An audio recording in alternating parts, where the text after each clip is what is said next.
So today I'm starting my first film journal. I'm used to bullet journaling, but I decided I wanted to start a film journal as a place to talk about the different movies and television shows that I watch throughout the year.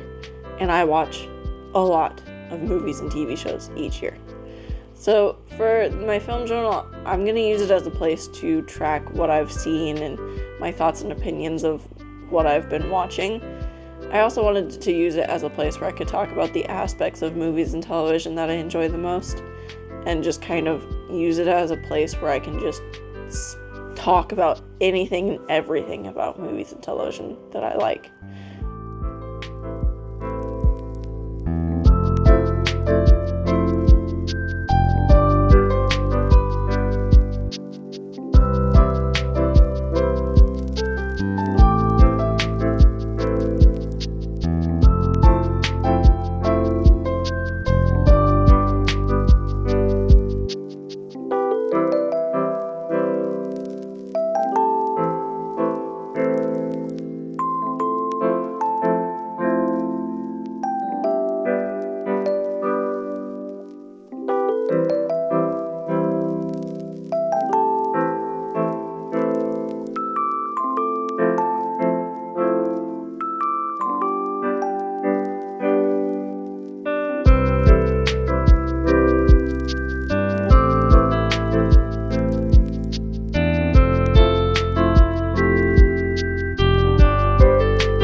Moving on to my first spread, I decided to talk about the show Stranger Things for this first journal with me, and that's because I recently rewatched it with my mom.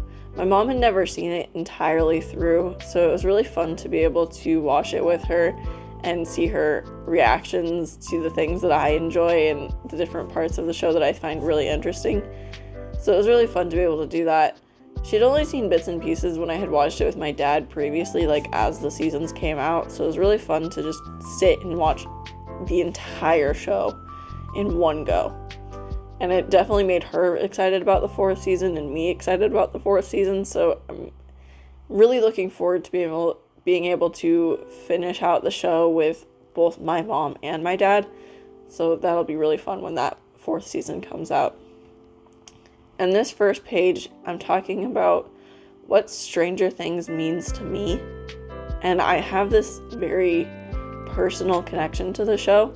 So when I was touring colleges to decide where I wanted to go to school, my mom had planned this trip, and I saw on a BuzzFeed article that the first season of Stranger Things, part of it was filmed at Emory University. And I was like, okay, add it to the list. We're going to go tour it. It's going to be so much fun. I thought it was really cool that I could go tour a place that had a television show I liked filmed on it. So I just thought that was really cool and was like, okay, let's go do it. We're going to go do it. It's going to be so much fun. Never ended up seeing that building, but ended up falling in love with the campus and applying and making it. And it's like Stranger Things led me to where I am today, because I wouldn't have looked at that school had I not watched Stranger Things and not wanted to tour the campus because of they shot Stranger Things there. So I thought that was really fun for me. And then on that same trip, we ended up pulling off into this random mall because we were stuck in traffic, and the mall was like very run down. The lights in the parking lot weren't working. There were like no shops on the inside. The stores were all empty. There was only a handful of stores open, and it was a really weird experience, but it definitely like fit that dark kind of mysterious vibe that Stranger Things kind of has, which is kind of funny because it turns out that mall that we pulled off into was actually the mall that they had shot the third season at, but we had been there before they shot there, so it was like way before they even used that as a set, but it just funny that we had ended up there coincidentally, and it had to have been the same set that they used. And I thought that was just another thing that connected me back to Stranger Things in that timeline of me touring colleges, and it felt very meaningful that I had this connection to Stranger Things and it leading me to where I am today and where I'm studying and me studying movies and TV. It just felt very meaningful to me.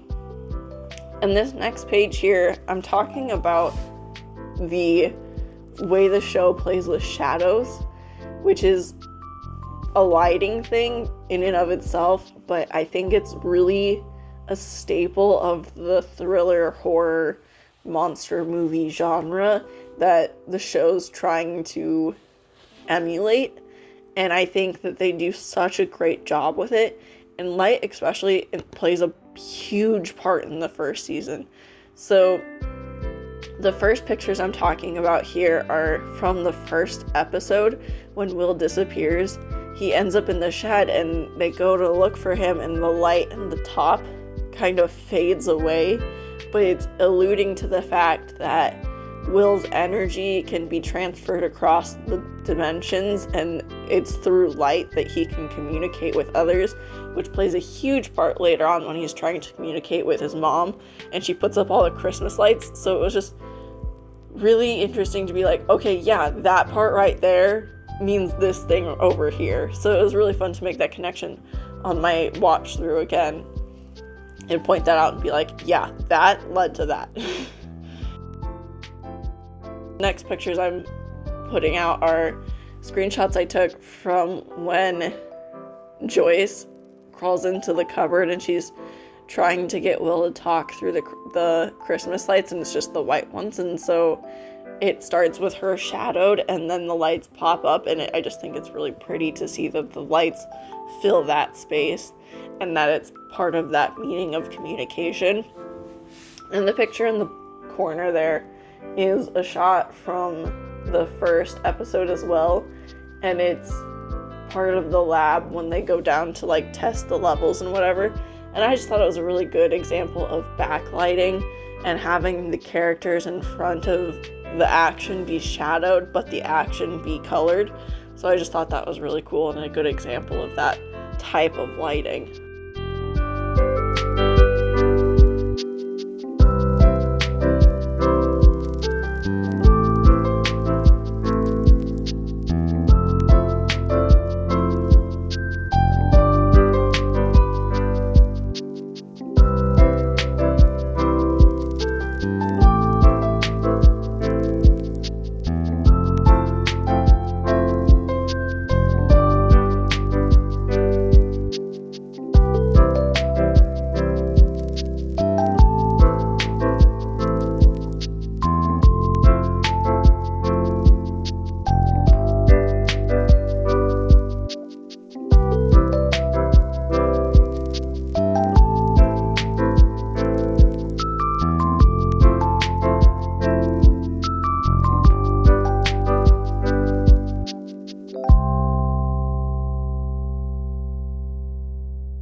Moving on to my next spread here, I'm talking about colors specifically in this spread, and it's part of I think it's this first season, yeah.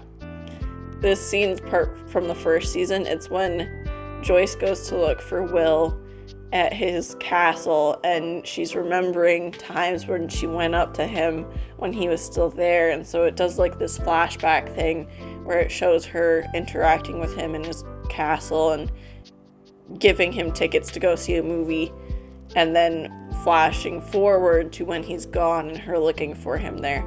And in this scene in particular, on my watch through, I noticed that they played with color in this.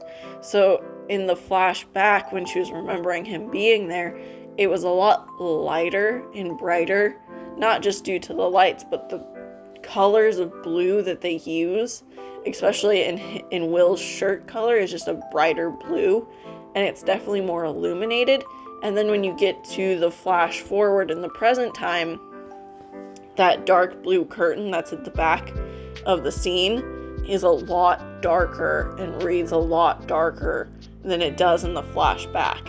So I think that was just, I love talking about how they use color in shows and stuff, and that in particular just stood out to me. I just absolutely adored how they did that. And then in this last spread here, I'm pointing out different things, and at the top I'm pointing out this scene from season 3 where Nancy's getting chased in the hospital, and you can literally, like, there's a part in the scene where you can literally see the gears turning in her head as she's trying to figure out how she's gonna fight, how she's gonna survive, what she should do next. But you can also see the fear on her face, and she has a tear roll down her cheek, but you can definitely see she's not being swallowed by her fear. And I think that the actress did a great job in that scene, and I just love how that scene played out. But also in that scene, when they're running through the halls of the hospital, the exit signs are flashing, but in this particular shot, when it turns back to the guy who's chasing her, the exit sign is off. And to me, that just read as like, oh, she has no escape. There's no way she can exit this situation. And I think that was a really cool connection that scene just kind of played on. And I'm not sure if it was intentional, but that's how I read it. And I loved how that read to me.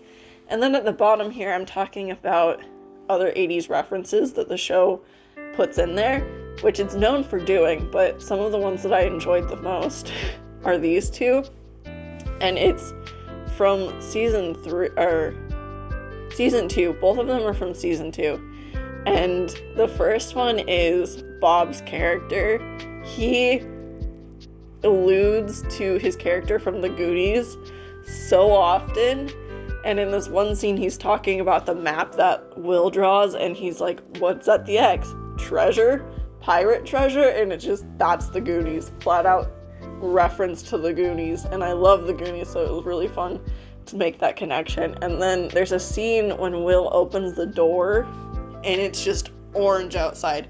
And then, like, lightning strikes, and you see the monster. And that is a reference to Close Encounters of the Third Kind, and I think that shot just calls back to it so well, and I love how that's stylized and done, and I think it's really, really cool.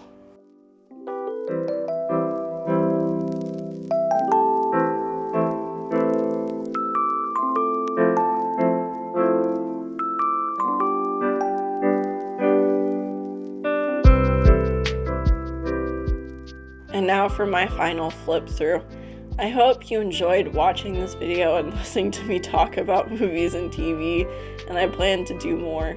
Thanks.